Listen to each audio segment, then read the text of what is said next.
भगवान के स्वभाव की चर्चा है। कैसा स्वभाव है ठाकुर जी का। हमारे भारत में जयपुर में एक संत हुए, उनका नाम था श्री राम प्रसाद जी महाराज। क्या नाम था? राम प्रसाद।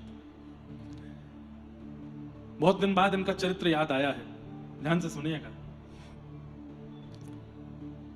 इनके पिताजी जो थे, उन्होंने अपने पिता की मृत्यु देख करके संन्यास ग्रहण कर लिया, विवाह नहीं किया। अपने पिता को मरणासन अवस्था में देख करके उन्होंने सोच लिया कि मेरी मां रो रही है, इसका मतलब है कि मैं कल को विवाह करूंगा और विवाह के बाद मेरे प्राण चले गए तो मेरी वजह से भी किसी को रोना पड़ेगा, मैं विवाह नहीं करूंगा। और इस कारण से उन्होंने विवाह नहीं किया। ध्यान से सुनिएगा। और विवाह ना करके सर्वगुण संपन्न होकर संपत्ति होते हुए भी केवल अपने पिता की मृत्यु देख के ऐसा वैराग्य आया, सब छोड़ करके भजन करने वन में चले गए। और इतना नाम जप किया, इतना नाम जप किया, 24 घंटे ठाकुर श्री का नाम जप करते, राम जी का स्मरण करते, राम राम राम राम राम राम जपते रहते थे।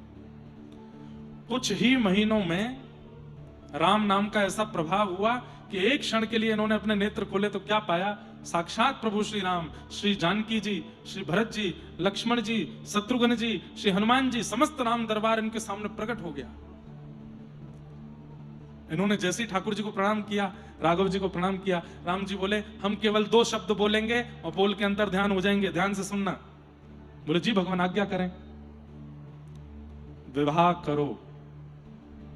बोले नाथ ये कैसी बात कह रहे हैं, मैं तो आपके संग रहना चाहता हूं। अरे मुझे संसार में नहीं रहना, ले चलिए अपने साथ। इतने में तो ठाकुर जी अंतर ध्यान हो गए। क्या बोल के गए? विवाह करो।